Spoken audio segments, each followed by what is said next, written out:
Hi, we're sisters, Amy and Nancy Harrington, the founders of the Passionistas Project. We've created an inclusive sisterhood where passion-driven women come to get support, find their purpose, and feel empowered to transform their lives and change the world.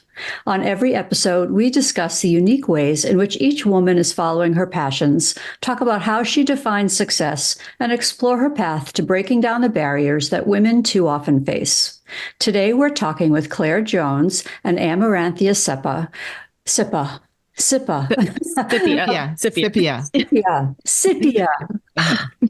It's okay. It's okay. A Black, invisibly disabled mother-daughter duo who are the co-founders of the grassroots project Sista Creatives Rising. SCR's mission is to help creative, marginalized women and marginalized genders gain accessibility and visibility in the arts to facilitate personal healing. They seek to strengthen their community by increasing the visibility of these artists through virtual events such as workshops, keynotes, and their virtual film event, Art and Mind. If you're joining us here live today, please feel free to drop any comments or questions in the chat, and we'll do our best to have them answered. So please welcome Claire Jones and Amaranthia Sepia. Hi. Thank you. Hi, welcome. We're so excited to have you here today and to share your story with our community because it's so inspiring and so wonderful. So we always love to start with the question, what are you most passionate about? Yeah. Wow, you go first. You want me to go? Okay. So first off, before I answer the question, we always like to do a quick self-ID is what it's called. And it's for disability accessibility purposes. You just describe yourself for those who are blind or low vision. So I'm Amaranthia, and I am a 24-year-old Black woman with long black locks or dreadlocks, and they're off to the side with some silver beads. I'm wearing a top. It's kind of like a muted kind of rainbow. I don't know. It's like kind of tartan kind of pattern, and just a shawl that's kind of like knitted shawl. And then I have round glasses that are like have a clear rim, and I'm wearing big headphones. In the back, you can see some fake sunflowers and some pillows and some decor on the wall that's from our time in Japan. And what I'm passionate about is creating art about reflecting my experiences with being someone who is living with invisible disabilities and experiencing my experiences as a Black marginalized artist, and using my art to be able to raise awareness about social issues that artists are going through that are similar to what I've gone through, and letting people know, hey, these things are happening and we need to be seen and heard.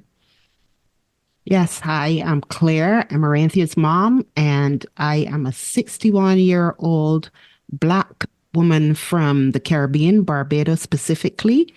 I'm wearing red, large framed glasses with a gold chain, and I'm wearing a black and white kind of geometrical scarf and a black jacket, and I have a red shirt underneath, and I am wearing large headphones like Amaranthia, and I'm sitting next to Amaranthia on the couch with some flowers in the back and pillows and a Japanese print.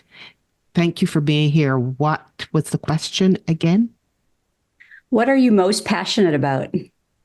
Well, I am most passionate about, my mission is to help marginalized women activate their light in the middle of the chaos by recognizing the causes and effects of intergenerational trauma. And that is my mission. And that really tells you everything. And this is what I try to do through Sisters by doing creative work and showing marginalized women and their works and their creativity. And that's what I'm passionate about. That's amazing. So let's take a giant step back. And Claire, let's start with you. Tell us about your childhood and where you grew up, what your childhood was like, and was creativity and art a big part of your experiences? I would say, well, let me put it this way. I was born into childhood domestic violence. So my very early experiences were violent. And I could say I remember the very first memory that I have is of sitting being in a dark room, and my mom and dad had separated, and my mom was living at an aunt, and we were living sharing this house, and it was very, very dark, and there was a light, and there was the smell of kerosene oil, a lamp, and there was candlelight. And I heard my mom and my dad outside, and he was beating her violently, and I could hear her scream. And that light, but in the middle of all that chaos, there was this peace that was there. And I think that's when my sense of creativity started. I just felt like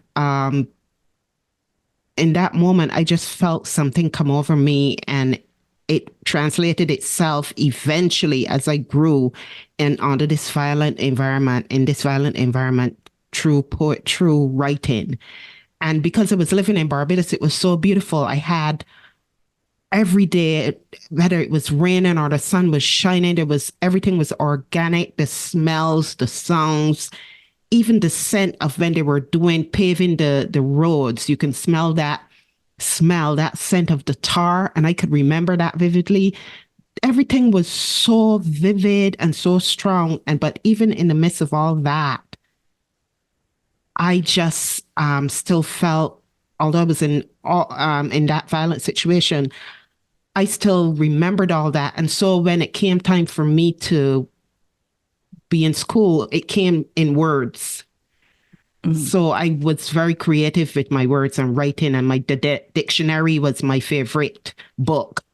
And I would look up words and just write stories. So that's how it started. I was just very passionate about writing. And how did you instill that passion for creativity into your daughter? Oh, yeah. Wow. Well, over the years, as I grew and I came away from that situation, and many dramatic and traumatic things happened. Eventually, when my daughter was born, I had gone through so much that I didn't realize when she was born, I was like 36 years old. So I was under a lot of stress. And so when she came into the world, I didn't know at that time, but because I was under such stress, she came in. Her birth, although she was very beautiful and everything, she was crying all the time, and she was very stressed out. So from very early, I started in her crib. I learned about putting black and white shapes around her crib. So I would do that. And I would buy toys that were very colorful. Everything around her was filled with color. The books I would buy, I would read to her about from different cultures. From when she was, even before she came out, I was doing it. We were listening to, she was born to Pacaville Canon in the room when she came out. That's what she heard. And she heard my chanting. And then as she grew, 1, 2, 3 years old, I just filled the house up with books, and with everything around her was colorful. So the first thing she learned was how to write her name, because it was so long. And I said, you have to learn to write your name first thing. So she learned to write very early. And by the time we went to Japan and we came back, by the time we came back and the bullying started in her life, by then I realized that I could use this as a tool to help her. And that's when I started to really help her to utilize that in her world. Mm-hmm. And Amaranthia, were you conscious of that shift when your mom started to do that? Oh, with the when the bullying occurred? Yeah. Yeah. Because I was creating so much from when I was little. I always started off like drawing like cartoons and Pokemon and stuff like that. And that was just always comforting. And then when I went to Japan, we were just exposed to so much art, being my dad got a job, got transferred there with his IT work, and we were just always going to art galleries and festivals and all these different events. And I got into manga and anime, and just got to explore so much of the culture there. And because we practice Japanese Buddhism, so it was also like learning about my practice as well. And then when I came back to America after being in public school, not public school, international school, and I went to public school here. Once we came back, the bullying started, and I just kept going more and more into my art. And then I realized that the art was helping me, because I always say, like pretty much on every podcast, like art was my only friend growing up, because the bullying was so severe, especially the racial trauma, the racism I was experiencing was so bad. And I would have these conversations with my mom about creating, and I remember people would always be like, you need to be in clubs, you need to do sports. And I'd be like, but all these kids, they're bullying me. They don't really want me there. So why am I going to be there? So I just kept creating. And then we had, when I was 11, so it was like 5th grade, I think, my mom went to my art teacher and said, hey, this is the work she's creating. This is her story. And he said, I need to make an art show. And I was featured in their first art show at my elementary school. We'd have this weekly meeting called Town Meeting, and they would showcase all of like the stuff that was going on in the school community, whatever. And then they showcased my art. They did just like a whole showcase, and all these kids started talking to me and being like, oh my God, can you teach me how to draw? Like, this is really cool. And I was like, wow, kids are speaking to me really, like for the first time. Like, so there were kids I would talk to, but it was just so many kids who were interested. So that kind of started my passion for art making and galleries and using art to send a positive message out. So she realized that and was like, okay, let's hone into that, because that's helping you be not as shy, and helping you learn how to interact. And so that was kind of the beginning. Mm-hmm. That's amazing.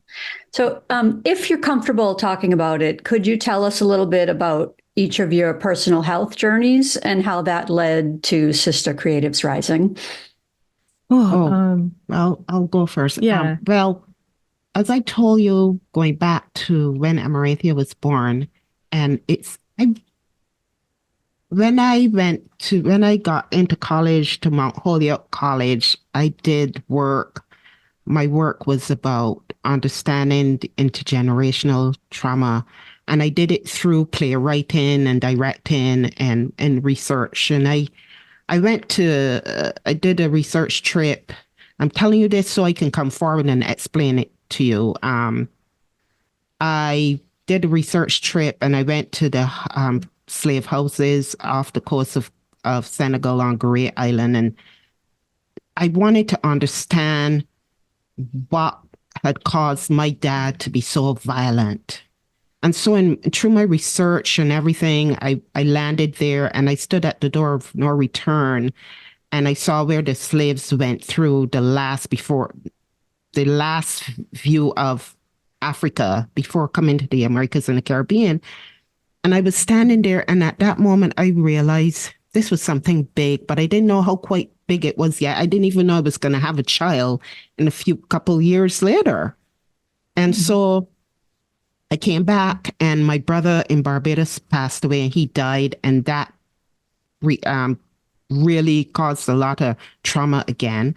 And then I met my husband, and then I graduated, and Amaranthia was born, and she was crying all the time. I couldn't understand. She had like rashes, eczema and rashes. I couldn't understand what was wrong, and we had to change the milk. So I tried to change to soy, and then when we went to Japan, she would get massive nosebleeds, and I couldn't understand what was happening. And she had so many different things going on that I couldn't understand why it was happening, but it was happening in me, because when she was born, the stress that I carried so long from domestic violence transferred to my daughter, which I didn't realize till when Amaranthia was 13 and she really, really got sick. And we started to figure out what was wrong. She had to see a heart doctor, she was getting high blood pressure and all that. And we met this naturopathic medical doctor. The regular doctors couldn't tell us what was wrong with her. And so we found this amazing person. She's still with us today. And she did some salivary saliva test. And she saw that Amaranthia's cortisol was, adrenal glands, the cortisol was flat-lined. Or almost flatlined. Almost flat-lined. Yeah. And so she was on the verge of adrenal, what do you call it? Addison's. They were worried about that. So I was like, what the heck is this? So then eventually I did my own test and the same thing happened. We saw the same measurement. Mine was the same. And the doctor, we were all looking at it and we were like, wait, it's the mirror image. And it was at that time that I realized that is what it was. The stress that I had carried in me from childhood all the way through, all the stuff that I had gone, it was the underlying problem in my life. And I had transferred it to Amaranthia through birth. And then as I did my research, I found out that that is a real thing with pregnant women. It's a high, especially in Black women when they're pregnant. I just found that out last year. And that is when I started to connect things. And so Amaranthia we've been dealing with this for a very long time. And then in 2022, in 2015, I was told I had the potential for myeloma, which is a blood cancer. But I only just recently found out that this is of high prevalence in the Black population. And we have I was just reading where is it? I was reading it today, the American Journal of Medicine. Amid growing incidents of Black Americans are particularly at risk. These populations have been shown in prior research to exhibit a twofold higher incidence. Now, I didn't know this. So now I have this. And then in January in 2024, after coming out from lymphoma in 2022, I had a bone marrow test because my numbers were high, and they found that it had changed from what was the first? The marker is called MGUS, MGUS. Yes. And so that's a marker for lymphoma and multiple myeloma. Yes. And that's what she had in 2015. Yes. And then they said after she did her bone marrow test in December last year that it was now smoldering myeloma. Yeah, which so is the next stage. The next stage. But they said they think she's might have had this from the beginning. But I didn't have a bone marrow test until January this year. And so as I'm doing the more research, I found that one of the underlying factors they don't even know exactly why this happens yet, but one of the underlying factors is stress. So then I realized the most important thing for Amaranthia and I to do is to manage our stress. So that's what we do in our lives. And that's why this work is so important to us. It helps us with stress. And so we try not to, anything that has stress involved, we try to get rid of it, or work on changing it. So stress is a major factor. And it's also in the Black population because of the many the difficulties we go through. So it's been a long journey to here. And what about you, Amaranthia? Do you mind talking about your health? Yeah. Well, adding on to that, it's really interesting, like what she was saying about stress and stuff, because I guess it was like a few months or a few weeks before you got diagnosed with lymphoma in March 2022, like we've started seeing the same therapist, an art therapist. And I spent from like age 13 to like 21, like trying to find a therapist that understood racial trauma and wasn't like denying my experiences. so I had to fight to get my diagnosis of complex PTSD, agoraphobia, and panic disorder, and it all is stemming from racial trauma. And now that I look back at it as well, like ableism. Mhm. And I met this therapist, and she told me, this is your diagnosis. And I already suspected I had complex PTSD and agoraphobia, but she told me about the panic disorder. And before I was diagnosed with generalized anxiety disorder, and I kept saying, this doesn't seem right. This doesn't seem like it encompasses what I've experienced. And my past therapist was kind of just denying that. I had to work with my general practitioner to get diagnosed with PTSD because that therapist didn't want to say I had PTSD. So this art therapist really changed my life. She finally confirmed what I've been trying to fight for. And then she said, yeah, your mom has it too. I was like, oh, Same diagnosis. okay. Same diagnosis. So we have the exact same diagnosis. We have the same issue with our cortisol. Mm-hmm. And then after we both were told, yeah, this is what it is, then she was hospitalized for lymphoma. And that's where she was losing her mobility. And she gained back within 7 months after the diagnosis, which was supposed to be impossible. She was like in the 1% to be able to walk again after this lymphoma was found on her spine wrapped around like a donut.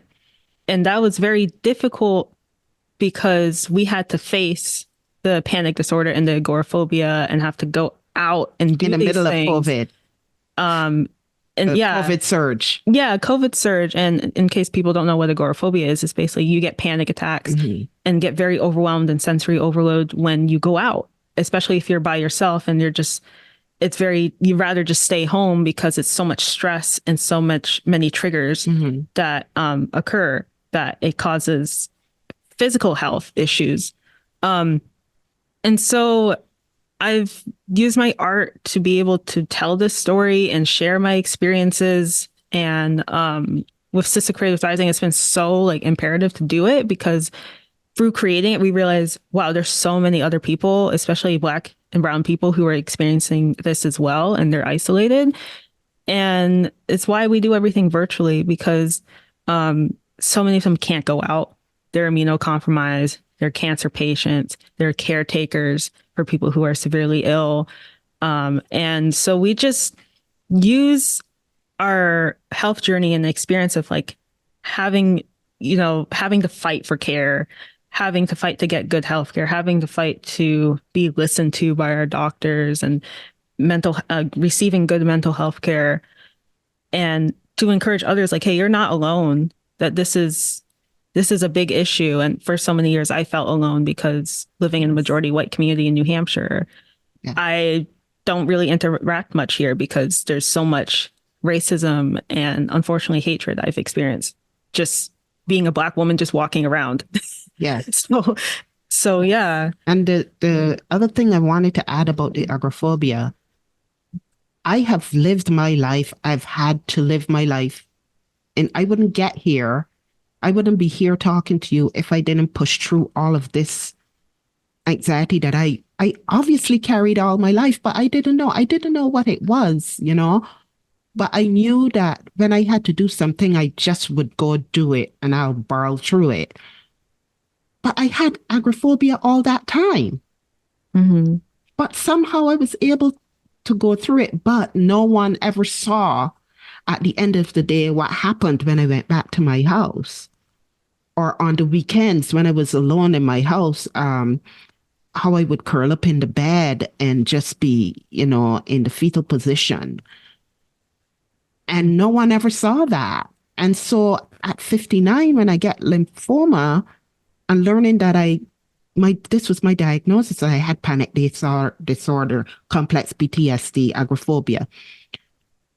It means that sometimes you can't physically go out. But I was going out and still had it. And that was causing stress in my life. Right? And even now that I've come through, I have high blood pressure and I have asthma. And so I still mask. I still wear an N95 every time I go for a doctor's appointment. I have developed relationships with each patient relations officer at the hospital, at wherever I go, and I make a call every time I have an appointment, and I have to say, I need anyone in the room to wear this with me. And people will say to me, oh, but the numbers are low. Why do you need that? Well, I need it because I have to protect my life, because I cannot afford to get sick. And my husband and daughter, we still wear masks wherever we go. We don't have a car, so cabs come for us, and the cab company, they know I gifted them a whole box of masks. So every time they come, they wear a mask, and and it's just, I have to manage this every single time. Imagine every time you go for appointment, you have to negotiate how you're going to enter that appointment. And then when you get to the appointment, there are nurses who still would refuse to deal with you and tell you, like, oh, it's something wrong with you. No, I'm trying to protect my life, because if anything happens to my husband, who's the only one that's working, it would devastate our life. Who is going to take care of us? My entire family in Barbados have died. I'm the only one that's left. We have no relationship with my husband's family. It's just the three of us. Are you going to take care of me? Are you going to take care of my husband? Are you going to take care of my daughter? So that is why we wear a mask. And that is why we say that you will see us advocate for COVID awareness and COVID cautiousness, because it's still here. And for people like me, this is why we do virtual work. For people like me and my daughter, we still have to take care of ourselves, because guess what? The government is not going to take care of you. They're taking away everything that would help people like us. So every man and woman are for themselves. And that's how we live our lives. And it's very difficult, and people look at us strangely, but we don't care. We keep going, because at the end of the day, we only have us. And that's the reality. Right. Yeah. It's amazing. It's an amazing journey. So how did all of this lead to founding Sisters Creative Rising? You want- Wow. Yeah. So let me tell you about what happened. So I had this course with we found this wonderful person, and she was a teacher, and we did this course with her. At the end of that course, we found out we had decided that Sista Creatives Rising was going to be the name. But right at the end of that, it was the 2021. The end of 2021. Yes. As we were tying up everything, I was beginning to be very sick. I felt really weak, was getting weak and everything, and I couldn't understand what's going on. So in December, I learned that my mother had died. I'm estranged from my family in Barbados, and I couldn't get her, and I was sick as well. So my mother passed, and that was very difficult for me. So I ended the course, and then we were about to launch the Sisters. We'd finished the course. We were about to launch it in January 2022. Everything was set to go. And I still was very weak and getting really sick, losing weight. And all of a sudden, I couldn't eat anything that had histamines in it. Histamines is in everything. And what was the other thing? The acid. Citric acid. Citric acid and histamines. I would get terrible pain in my stomach. And I couldn't eat anything. I was losing weight. And all of a sudden, in the around March 18th, I started to lose my mobility. And I'm like, wait, we have to launch Sisters. What is this? And I knew something was going on, but I just kept putting it off because I was worried about the COVID surge. I was worried about not having the money to pay for the bills and all this. My husband and I were going through some difficulty. We were talking about, well, maybe we should divorce and all this. A lot was happening. And so I didn't really pay attention.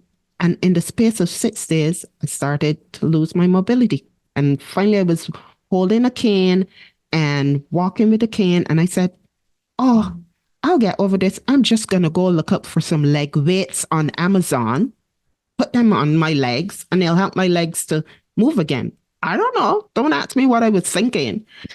And in the middle of I remember a couple of days before I really crashed. I went upstairs and I was trying to do something in my office that I had upstairs, and I fell. And my cat was there. And I told her, oh my goodness, go get Amaranthia for me. Run and go get Amaranthia. It was early in the morning.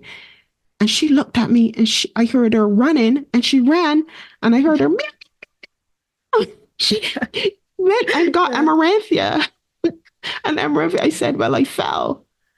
Well, that was just the beginning. The next day, early in the morning, I was lying down and I suddenly wanted to go to the bathroom. I tried to get up. I get up, I'm using my cane. It's dark in the house. And I go feel my way towards the bathroom and my bladder broke. And I'm like, I couldn't control my bladder. I'm like, what now? And all of a sudden I'm getting cold from my toes and it's starting to creep up. So oh boy, made it to the bathroom and I crashed to the floor. And I was like, the coldness kept creeping up right onto my breast. And I was like, this is it. But I sat there from 4:30 till 7 till I saw the sun rising because I was worried about healthcare, about COVID, about who's going to take care of Amaranthia, of all these things, bills, everything. And finally, as it got worse and worse, I finally called Amaranthia and I said, I let go. And at that time, I saw the sun coming through the windows, the blinds, and I was like, isn't this interesting? And Amaranthia came and I told her, okay, this is what we get. Call the ambulance, give me my health drink, because I'm not sure if I'm coming back or if I'll be coming back, when I'll be coming back. Make sure I have all my blood pressure medicine, give me all my documents, call the ambulance. The ambulance came, and that was the beginning of this long journey. I ended up in the hospital. They took me to the emergency room and I'm in the thing and I'm like, in the ambulance, I'm like, what the heck is this? And I get there and after a while, they told me I have this massive growth on my spine. And by the evening, they told me, well, we don't know. At first they said, we don't know if we can operate on that. We might have to airlift you out of here. I'm like, huh? Where the hell am I going to go? So now, by the evening, this doctor appears suddenly by my bedside. Wasn't supposed to be there, but somehow he's there and he's a specialist in this particular surgery. And he told me, you have this massive thing around your spine and you have to go right now. Talk to your family. You have to go right now. We don't have a lot to wait. You're losing your ability to walk. And we don't know how it's going to come out. So I said, okay. And I talked to them really quickly. And at the same time, I said to Amaranthia, you have to take over all the bills and everything. And for that hour I was waiting, I showed her how to manage the house as I'm on the bed, preparing for surgery, how to manage the bills and everything for that whole hour. And then they took me to surgery. And I remember I'm outside the door of the surgery and I said, I don't know where this is going to end up, but you know what? Whatever happens, I've done my best. And I said this to myself, and I'm ready to go meet the Buddhas. I'm ready to go. If that's how it is, I know I've done my best. So I went in and they put me down. And 5 hours later, I wake up and I've had all these blood transfusion. Lost a lot of blood. And they said, you made it. And then my legs started to move. And it was a miracle. And immediately they got me up and started me to walk and everything again, moving immediately. And then had to go to rehab and everything. And they brought me all the way here till now. And now through insurance and everything, I had to fight through all that, almost lost our house, foreclosure, bankruptcy, everything was almost gone. And then I suddenly learned of a grant that saved our house for $40,000 through the government and took care of the house. And we were able to save our house. And so now Sisters came about by lying on that bed, through that whole time. And I said, I am not going to waste a moment. If I can get up here, out of here, walk again, I am going to create this Sista Creatives Rising with Amaranthia. We talked about it, and Amaranthia said she wants to do a documentary. And that's what we did in the last year. We did the documentary, and it's now available for everybody to see my journey. And that's how Sisters came about. We decided it was now or never. No more waiting. No more waiting. No more self-sabotage. No more self-sabotage. No more hoping that somebody will come and save me. I'm going to do it myself. And I'm going to help other marginalized women like myself. And that's my mission. Well, I think that's the most beautiful part. And I'm sorry that you went through all that. But I'm always amazed when people go through something like that and at the other end decide that the answer is to create something that helps other people. So it's one thing to take ownership of like, okay, I'm going to seize the day. I'm going to live every moment for myself. I'm not going to, self-sabotage anymore. But what was it about the two of you that made you want to take it a step further and help other people? Well, before I let Amaranthia answer that, but while I was on that hospital bed, I realized this was the moment to go after my dream, which was to create this fund. I remember when I was growing up, my mom always wanted to be a seamstress, and she never finished grade school. That's what they would call it back in the day. And every time she would try, my dad would go on, and wherever she was, he would hunt her down and beat her in front of the class and drag her back home. And she never would get it.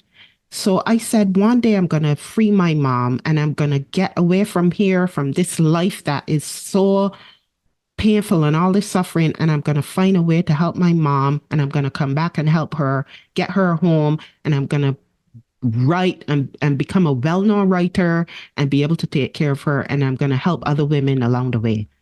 And so when I was in a hospital, I came up with, I said, you know what, I had already started to devise it. But when I was in a hospital, I decided that when I come out, I'm going to find a way to help marginalized women activate their light in the middle of their chaos by recognizing the causes and effect of intergenerational trauma. And so we came up with this fund, which we decided to call the Sista Creatives, the Sista Uprising Fund. And that fund is to help we raise money through our show Art of Mind, and then with that money, we are now giving out at least at first it was 7 grants, and then one person joined on when she saw that we were doing it, and now there are 8 grants of $200 to marginalized women, and they showcase marginalized genders, and they showcase their story, and then we tell with that $200 they can do art, they can buy medicine,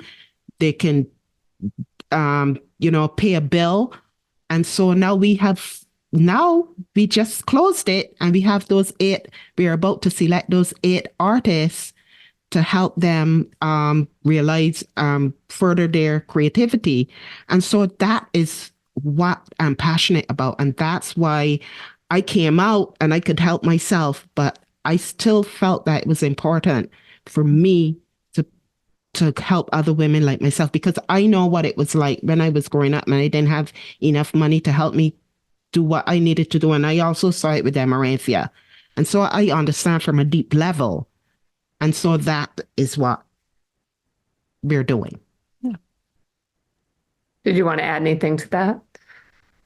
Yeah, I think what was interesting was with our first Art in Mind show where we showcase it's a virtual show where we showcased documentaries about marginalized artists. And our first one, like my mom said, was in 2021. And it was called, oh my gosh. I can't remember the name. Yeah, because we're already working on our third one. I mean, it's already like blanking.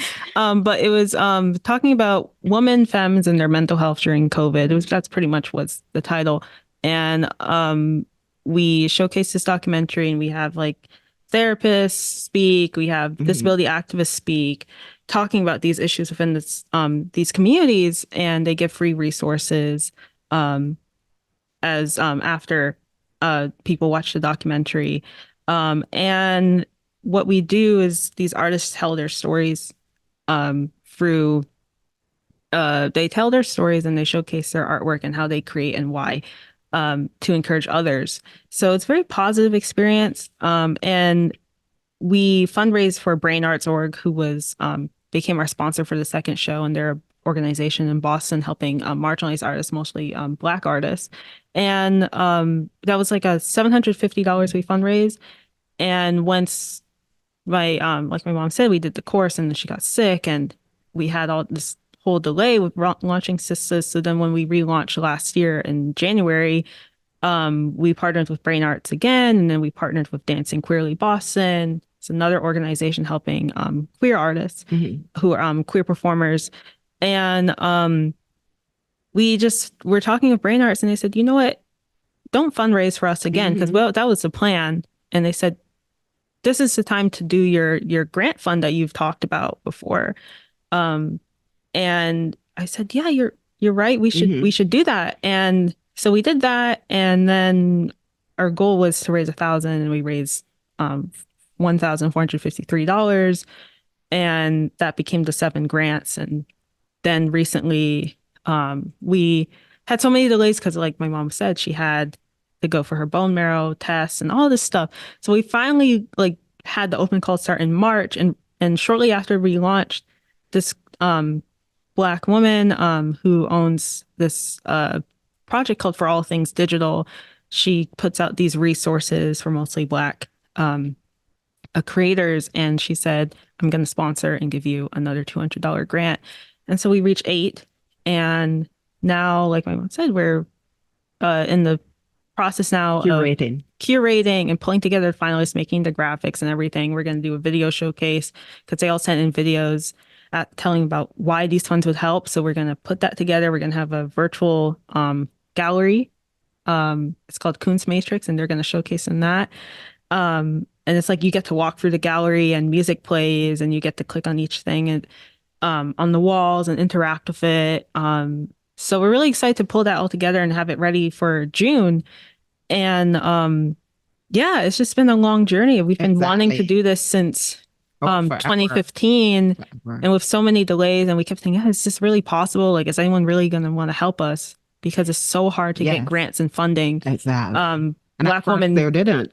Black women really don't get seed funding for things. And so we just had to keep pushing. And I think once people kind of heard our story, and we already had that relationship with Brain Arts, it just made it so things opened up. And so we're really fortunate that it all worked out. Exactly. Yeah. And I like to say, and I've been saying this, that I view cancer as a gift for me. Cancer was a gift for me because in that very, very dark moment, when I was in that deep hole, not really knowing what was going to happen, when I started to come out of it and I could feel my toes and I could feel my fingers again, because I had to learn everything from scratch, how to move my fingers, how to move my toes, you know, it made me appreciate everything. And instead of sitting there and thinking that the cancer was this great enemy of life, I started to talk to cancer and say, you know, you're a gift. Thank you. Thank you. You made me find me.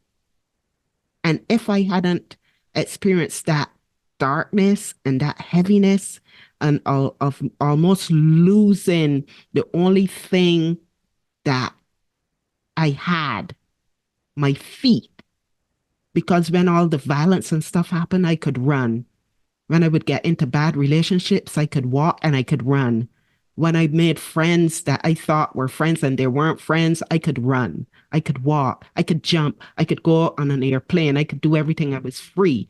And then all of a sudden, I wasn't. And it was like the universe said, you know what? You're going to sit down here and you're going to listen, because I have tried to communicate to you so many times and you would not listen. So I'm going to take something that you value from you. And now you're going to listen to me. And it was just me and the universe in that bed many, many, many times. And when we were close to losing our home, I remember sitting there and I was doing my meditation and chanting and chanting. And I was like, oh, as they were closing in, saying that they put it in the newspaper. And I was like, oh my God, we're going to be homeless. We're going to be homeless. Who's going to take care of me? I can't move. And then one day I called up the mortgage people and I was talking to this woman. She was a Black woman. And I told her what was happening. And she said, don't you know about this fund, what it was called? Half program. Half program. I said, what is that? And she said, you can get $20,000 or if you're going on foreclosure. And I was like, what? She gave me all the information and I applied. It was a long process, but it came and the universe saved us. And we got 20,000 one time and another 20,000 and paid off all that COVID mortgages that happened in COVID that we almost lost our house because of that. And then that made me realize, wait, there really is something that we can't see that works for us. And it's only when something, don't wait. And my call to action is get ahead of life before get ahead of life before life gets ahead of you. When life is good, don't think it's good and get out there and party and do it. Really look at your life and do things that gonna really help you so that when something happens, you'll have that to fall back into so that you can really lift yourself out of it. And so, so cancer I see as a gift. We know a few people who have had cancer that have had that attitude, and they are the ones that we have found that thrive when it's when they're on their during the journey and when they're on the other side of it.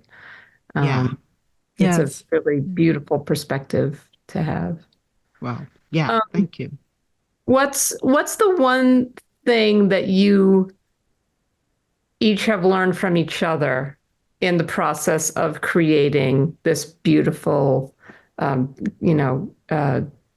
company, that organization that you've created?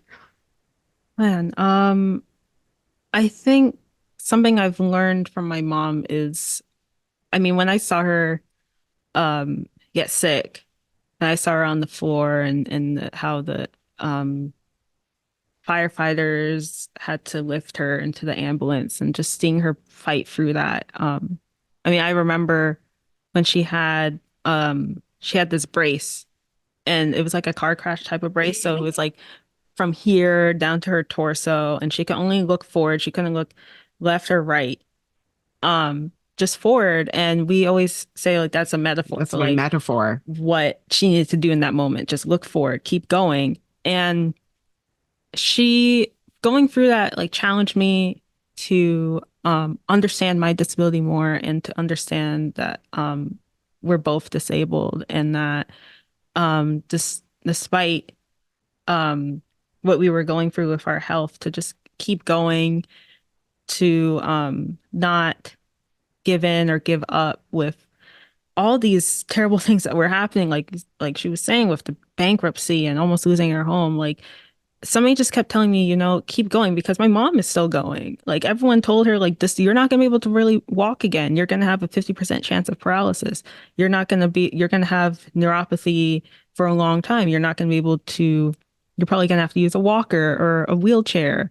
And I remember having this nurse come and my mom said, I'm going to walk again in a few months. And she said, oh, you're getting ahead of yourself. Look at your chart. You look at your chart, you need to be in this wheelchair. And they were telling her to sit in this wheelchair and have dinner in the wheelchair. And have like dinner in the wheelchair. And she's like, but I know my body. Like I know that I can do this. And the nurse didn't believe that. I told them put that wheelchair in the garage. Yeah. And so they were trying to kind of put her down and be like, oh, you're not really gonna, this is how it's gonna be. And so she just was, I think what's so inspiring about her and her story is that she's gone through so much from when she was a child, and she's been able to keep going and not care what other people are telling her. Like, no, I know what I'm capable of, and I'm not going to let you tell me what I can or can't do. And so that's just helped me to keep going when I've gone through my own crises, like with bullying and creating my work. Anytime I've been down, she's like, no, you need to get back up on your feet.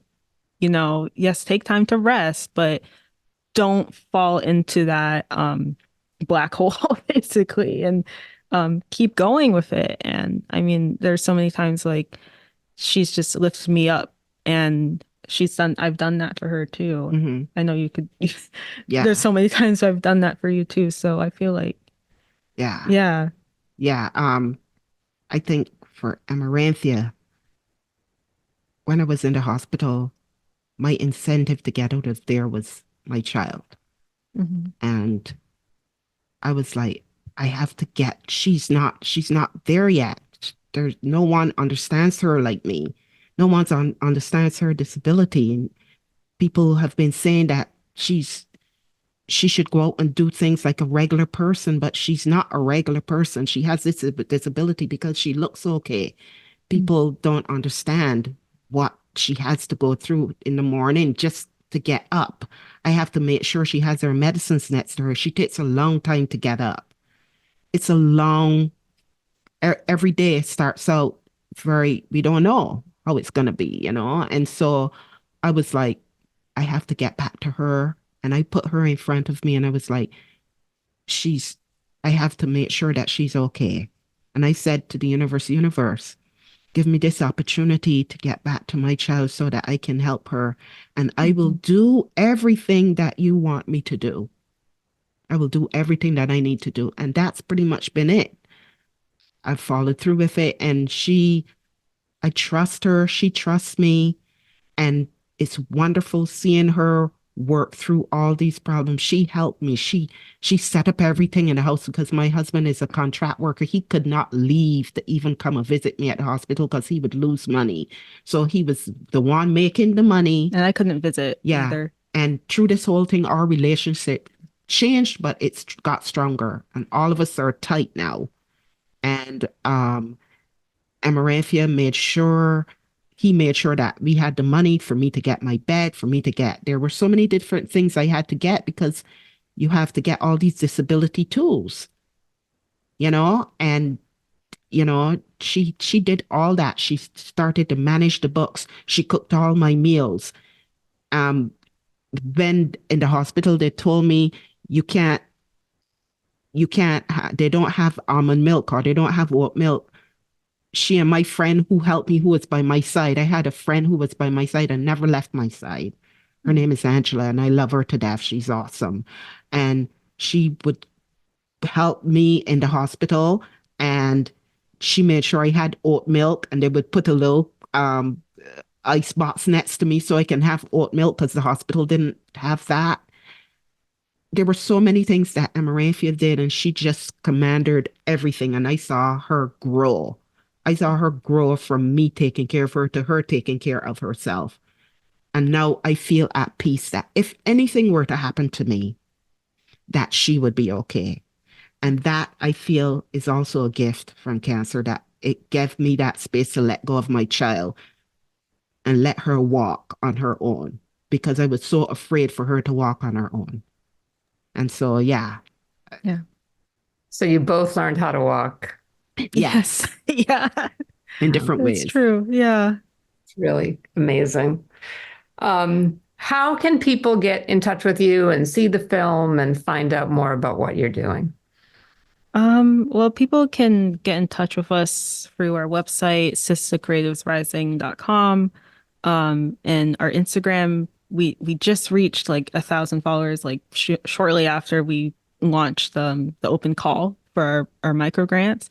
So now we've been getting a lot of support, and we're so happy that people are hearing this story and feeling more encouraged to share theirs. And so it's the same Instagram. It's as our website. It's Sista Creatives Rising, and that's where we're most active. And you could DM us there. And then with our email, it's info@sistacreativesrising.com. Yes. So we're developing workshops and talks. If anybody is interested in hearing our story, we're on a virtual platform because we do only do virtual, and we're developing talks, workshops, and there is a lot of stuff that's coming up. You can join our newsletter, and we also accept tips through our PayPal link. because it helps us to keep going and to pay fees for the things we have to do to buy equipment like these mics that we now have. When we started, we just had a couch and a computer, and and we were the tips that we get, we go and be able to invest in equipment, or we are able to go and pay for apps and things like that, or sometimes even buy a meal that could be delivered to us. So it really helps a lot. Yeah. And yeah, you can just go to our website. It's chock full of a lot of interesting things, and more things are coming. And you can see all the documentaries on there. Documentaries on there, my documentary. Yeah, and our They're YouTube is up on there too. And on top of that, in June, I think June 7th, it's not fully announced yet, but it's on their website. It's called Ramp Your Voice, and it's a summit for Black disabled activists. And they're doing a virtual summit that day, and we're going to be part of it. And it's our first major speaking gig. We've done some speaking gigs before, but this is our first major keynote. Yes. And you'll be hearing from us and a bunch of other Black disabled activists just making big changes in their communities, talking about the things we've discussed today. Exactly. So, yeah. And what's amazing is, what's so amazing about this is when we embraced our disability, things got better for us, because it's like we never really realized. We knew we had invisible disabilities, but me becoming physically disabled, closed the circle. And by embracing that disability and seeing us for truly who we are, really is helping us to find our peace and joy and happiness. And we want people to understand that because somebody's disabled doesn't mean that they don't have something to offer the world. They're amazing, amazing, amazing people with talents galore. You just have to open your heart and your mind. It's beautiful. Yeah. So we only have a few minutes left, but I want to ask you one last two-part question for both of you to answer, which is, what is your dream for yourself, and what is your dream for women? Yeah, for myself, my dream for myself is interesting. Right now I'm working, I've been on SSI since I was 19, so since 2019, and I'm 24 now. And my dream has been to become an art director, to create content, disability accessible content in virtual spaces.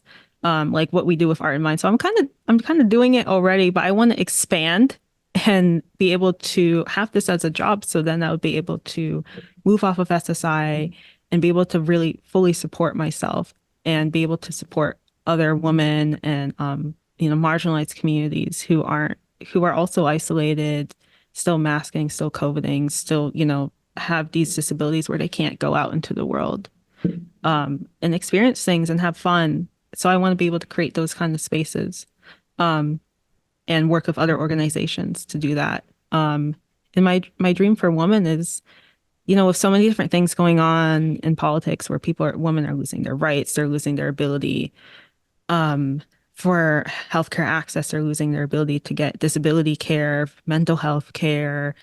And with so much violence and stuff going on, I just hope that for more solidarity, for more empathy, and for more people coming together and realizing that there's more that we have in common than that we have different, and to embrace those differences as well and be able to support each other and understand, like, how can we accommodate each other and make things more accessible so then we can all enjoy life, because we only have one life. So yeah. Yeah, my dream is to be with Amaranthia for a long, long time, to be here to see her grow and develop and to do this work together for a long, long time. Yes. And my dream for myself is that I have longed to get my book published and have an agent represent me, to have an editor that I can talk to work through this long, complicated, multifaceted story. And I have it, it's written down, but I get so many rejections whenever I send it out because I feel that people don't want to hear a story like mine. And I would hope one day that somebody will give me a chance and give the work that I'm doing a chance, because I'd love to publish that book and to bring it to the world, to share my story with women, to show them, look, like Georgia O'Keeffe said, it's not about where you've been, but it's what you've done with where you've been that should be of importance. You know, it doesn't matter where you've been born. I was born on a little island, 166 square miles, but I had big dreams and I had big love in my heart, even though I was in a violent situation. And I still have that big love and those big dreams for humanity, for animals, for the world. And I just want to be able to go out there and let women see, look, you can do whatever you want to do. Don't let where you were born or your circumstances stop you. Just get up and do it. And I'd like to have my book to support that. Yeah. Well, we know that will happen and are so so. grateful that we have met you both and that we are collaborating with you. And we look forward to a long, long, long, long collaboration with you both. Yes, same here. We are so Yes. glad to meet you two sisters. You're so much, our stories are similar in many ways. And I really appreciate you finding us and giving us this platform. Thank you. Yeah, Thank this was you so wonderful. much. And thanks for doing this today. And thanks for listening, everybody. And we will talk to you very soon. Thanks for listening to the Passionistas Project.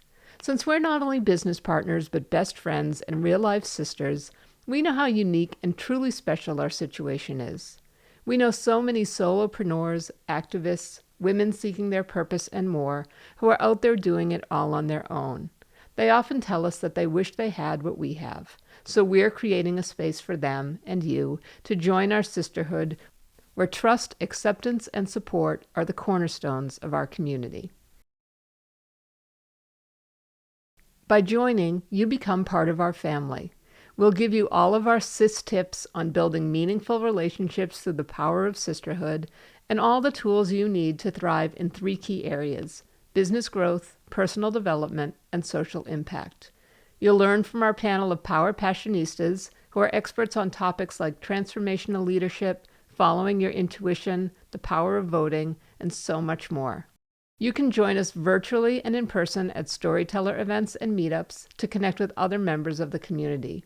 And you'll be able to participate in our online forums with other like-minded women and gender non-conforming, non-binary people who share your values and goals.